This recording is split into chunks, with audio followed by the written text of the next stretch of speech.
छोटी बचत योजनाओं के बारे में बात करना चाहती हूँ मैं, क्योंकि हर तिमाही फिरोज़ हम जानते हैं कि इनकी समीक्षा होती है ब्याज दरों की, और रिव्यू होता है और उसके बाद इनको बढ़ाया घटाया जाता है। और जो आज जानकारी सामने आई है, क्योंकि अब जुलाई शुरू ही हो गया है, जुलाई सितंबर को लेकर अगर हम देखें तो कुछ टाइम डिपॉजिट्स में बदलाव किए गए हैं। 1 साल, 2 साल और 5 साल की जो रिकरिंग डिपॉजिट है उसमें बढ़ोतरी की गई है, लगभग 10 बेसिस पॉइंट की। 5 साल की रिकरिंग में 30 बेसिस पॉइंट की बढ़ोतरी की गई है। लेकिन नेशनल सेविंग सर्टिफिकेट फिरोज, senior citizen saving scheme, PPF, Kisan Vikas पत्र या अगर हम सुकन्या समृद्धि योजना की बात करें, इनकी ब्याज दरों को जस का तस रखा गया है। एक बार फिर दर्शकों को बता दें कि छोटी बचत योजनाओं में से केवल 1 साल, 2 साल का टर्म डिपॉजिट और 5 साल की रिकरिंग डिपॉजिट में आपको बढ़त अब की बार की देखने को मिली है। तो फिरोज, ऐसा नहीं था कि उम्मीद नहीं थी कि इनकी समीक्षा में अब की बार ब्याज दरें नहीं बढ़ाई जाएगी, लेकिन हाँ, जो ज़्यादा लोकप्रिय है, ऐसा नहीं है कि जहां बढ़ाया गया है वो निवेश के विकल्प लोकप्रिय नहीं है, लेकिन अधिकतर लोग जो कि सुकन्या समृद्धि की ओर अपना रुझान दिखाते हैं, पीपीएफ की ओर दिखाते हैं, यहाँ जस का तस रखा हुआ है ब्याज दरों को। इसके पीछे वजह और अब ये क्या विकल्प रह गया है निवेशकों के लिए? कविता जी, दो चीजें हैं। देखिए, जो भी ये सुकन्या समृद्धि योजना हो गई, किसान विकास पत्रिका हो गया, इनकी जो टाइम फ्रेम्स हैं वो ज्यादा है। ब्याज दर हमेशा इस आधार पर निर्धारित की जाती है कि टाइम पीरियड्स क्या है। जैसे 1 ईयर, 2 ईयर, 3 ईयर, 5 ईयर के टर्म डिपॉजिट, 5 ईयर का पेपर। जो ये 10 ईयर जीसेक है, जो इनका आइडियली बेंचमार्क होता है जब ये डिसाइड करते हैं कि क्या रेट ऑफ इंटरेस्ट पे इनकी पेमेंट्स होंगी, वो 10 ईयर जीसेक को एक बेंचमार्क मान के चलते हैं, क्योंकि वो एक अपॉर्चुनिटी कॉस्ट होता है गवर्नमेंट का बोरोइंग रेट। अगर आप देखिए, मई 2022 से लेके अब तक रेपो रेट और रिवर्स रेपो में 2.5% का इजाफा हुआ है। बट जो 10 ईयर जीसेक है, वो यूं का त्यों है, पूरे 1 साल के बाद भी वो आज भी साथ है अप्रोक्सीमेटली, और तब भी साथ था। तो ये जो 10 ईयर जीसेक की जो रेट्स हैं वो इतनी मूव नहीं किए हैं। सो लॉन्ग टर्म इशुएंसेस के जो भी स्मॉल सेविंग स्कीम्स हैं, उसमें बढ़त इस क्वार्टर भी देखने को नहीं मिली है, और कुछ भी मीनिंगफुल मूवमेंट्स नहीं आई हैं over the last 6 months also.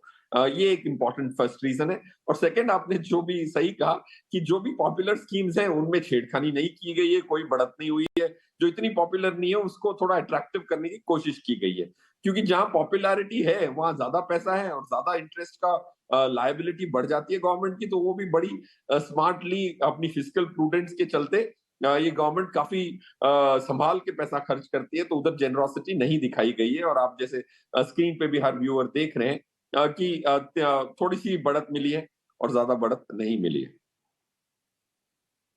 यहाँ पर ये समझाइश, लेकिन झटपट दूसरे मुद्दे पर आते हैं फिरोज, जहाँ पर आज हमें ये लोगों को समझाना है कि किराए के घर में रहना सही है या खुद का घर रहना, खुद के घर में रहना या खुद के खरीदे हुए घर में रहना। क्या ज़्यादा बचत होती है अगर कोई रेंटेड अपार्टमेंट में रहता है या किराए के घर पर रहता है?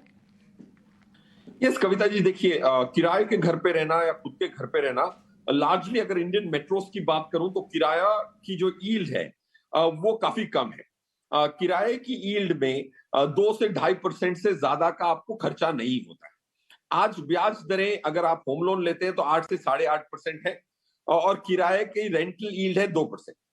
जाहिर सी बात है कि अगर आप अपना घर खरीदते हैं तो आपको ये सुरक्षित महसूस होता है कि मेरे पास घर है। तो मेरे हिसाब से अगर मैं पॉइंटेड रिकमेंडेशन दूं, मैथमेटिकल रिकमेंडेशन दूं, इमोशंस और जज्बात को साइड में रखूं थोड़ी देर के लिए, ये आसान नहीं है, मैं मानता हूं। तो आपको घर नहीं खरीदना चाहिए मेट्रोज में, स्पेशली फॉर एग्जांपल। अब जैसे कविता, आप भी मुंबई में है, मैं भी मुंबई हूँ। मुंबई में रेंटल यील्ड्स 2 से 2.5% होती है, और उसमें आपको मेंटेनेंस भी लैंड ओनर देता है। ऐसा नहीं है जैसे बेंगलोर में मेंटेनेंस टेनेंट देता है, और किराया भी देता है और मेंटेनेंस खुद ही देता है टेनेंट, ज्यादातर ये रूल है। बॉम्बे में maintenance is paid by the owner. So makes no logical sense to buy a house and pay an EMI. EMI में 8.5 का ब्याज होगा और प्रिंसिपल रिमेटमेंट्स भी होंगी। तो अगर 1 करोड़ का घर है मुंबई में, जो भी मिलना मुश्किल होता है 1 करोड़ में, अगर 1 करोड़ का घर है तो ईएमआई लाख रुपए की होती है। उसी 1 करोड़ के घर का रेंट, अगर समझो मुलुंड जैसी एरिया में मैं किसी कोलीग से बात कर रहा तो 38,000 का रेंट है, और उस घर की वैल्यू 1.25 करोड़ रुपया है। तो आप देख लें, ईएमआई 1.5 लाख की होगी, और रेंट होगा 38 लाख का, 38,000 का, और ईएमआई देने के बाद आपको मेंटेनेंस भी पे करना है, सब रजिस्ट्रार की फी 6% की पे करनी है, और उसके बाद आपको ईएमआई भरते जाना है और उसमें असल भी देना है। ये तो मेरे ख्याल से काफ़ी बारीकी से आपने समझाया कि किस तरह से आपके लिए एक फाइनेंशियली बेटर डिसीजन हो सकता है। लेकिन कहीं ना कहीं हमने बीच में एक ट्रेंड आता हुआ देखा था फिरोज़, जहाँ पर मिलेनियल्स ने अपना खुद का घर खरीदने को प्राथमिकता देनी शुरू कर दी थी। मेरे ख्याल से ये वो उन लोगों के लिए ज़्यादा सही बैठता है जो एक सही तरीके की प्लानिंग कर सकते हैं, जिनको पता है कि अगर वो एक ईएमआई से बंध गए हैं तो न सिर्फ बंधना बल्कि उसकी रीपेमेंट के लिए भी आपके पास एक स्ट्रैटेजी है। क्या किसी का अगर कोई सपना हो खुद का घर खरीदने का, जो कि अधिकतर भारतीयों का होता है फिरोज़, इस सपने को बुनने से पहले थोड़ी सी मेहनत आपको करनी होगी। जब तक वो मेहनत आप करें तब तक क्या आप वो रेंट में रहें, पैसे बचाएं, प्लान करें और उसके बाद खुद का घर लें? क्या इस तरह की रणनीति काम आ सकती है? कविता जी, जैसे आपने कहा, बिल्कुल मेहनत काफी करनी पड़ती है। आपको ये चेक करना पड़ता है कि आपके पास पहले तो आप खरीदने की कैपेबिलिटी रखते हैं कि नहीं। क्योंकि जब ब्याज दरें बढ़ती है ना कविता जी, तो आपकी होम लोन अगर आपने 20 साल के लिए होती है, तो ईएमआई को सेम रखने के लिए अब वो लोन आपको 22 साल तक चुकाना पड़ता है। थोड़ा सा ब्याज बढ़ता है, आपको साल 2 साल एक्स्ट्रा ईएमआई पे करनी पड़ती है अगर आप ईएमआई ज्यादा अफोर्ड नहीं कर सकते। सो इसीलिए आपको पहले ये देखना है कि is your affordability index correct. तो आपको ये देखना है कि 10% आपके पास लिक्विड कैश है कि नहीं है। घर की वैल्यू अगर 1 करोड़ रुपया है, 10 लाख रुपए की लिक्विड कैश है कि नहीं है। अगले 12 महीने की ईएमआई आपके पास ऑलरेडी सेव्ड है कि नहीं है इन अ सेफ प्लेस। ये दो टिक मार्क्स होते हैं, तब जाके आप घर ढूंढना भी चालू कर सकते हैं। दैट्स पॉइंट वन, वरना आप वो भी स्टार्ट नहीं कर सकते। सेकेंड, आपकी ईएमआई कितनी as a proportion of income. अगर आपकी ईएमआई 50% आपकी इनकम से ज्यादा है, मतलब आप तो डेफिनेटली नहीं ले सकते, या तो फिर आपको और थोड़ा सस्ता घर देखना पड़ेगा। फॉर एग्जाम्पल, अगर आपकी take home salary after tax 1 lakh रुपया है, तो अगर आपकी ईएमआई 50,000 से ज्यादा है, तो जाहिर सी बात है आपके पास सिर्फ 50,000 रुपए बचेंगे। तो काफी लोग मैंने देखे हैं, उनकी ईएमआई की कमिटमेंट ही 60% है।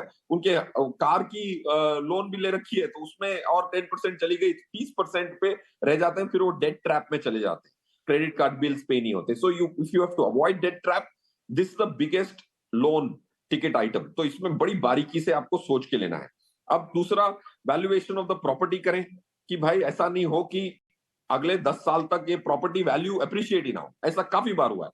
मैं एक एग्जांपल लेता हूं। परेल में एक घर है, मेरे एक कोलीग ने खरीदा है। 8 साल हो गए, उसकी घर की वैल्यू 4 करोड़ की 4 करोड़ ही है। उन्होंने इतनी ईएमआई दी है, वो किराए पे रहते, तो हमने डिफरेंस कैलकुलेट किया, 1.3 करोड़ वो बचा सकते थे एफडी के मुकाबले। अगर वो निफ्टी में भी डाल देते, रजिस्ट्रेशन के दिन ना जाके और किराए पे रहते, तो उनके पास 3.5 करोड़ रुपया ज्यादा होता। पूरा खर्चा देने के बावजूद, रेंट देने के बावजूद वो 3.5 करोड़ से डाउन है, और वो 4 करोड़ का घर 4 करोड़ ही रह गया। अगर वो निफ्टी खरीदते तो किराया देने के बाद उनके पास 7.5 करोड़ होते। एक financial decision has made him poorer by 3.5 crore. So ये थोड़ा ज्यादा मैथमेटिक्स करके जज्बातों में नहीं लेना चाहिए। थोड़ा डेफर भी कर लें तो किराया लॉक इन जरूर करें। अपने लैंडलॉर्ड को 5 साल की लॉक इन मिनिमम दे। बॉम्बे में ये प्रावधान है कि आप 5 साल का lock in, maximum rent agreements of 5 years. You should always, as a tenant, look for the maximum time frame to lock in your rental agreements.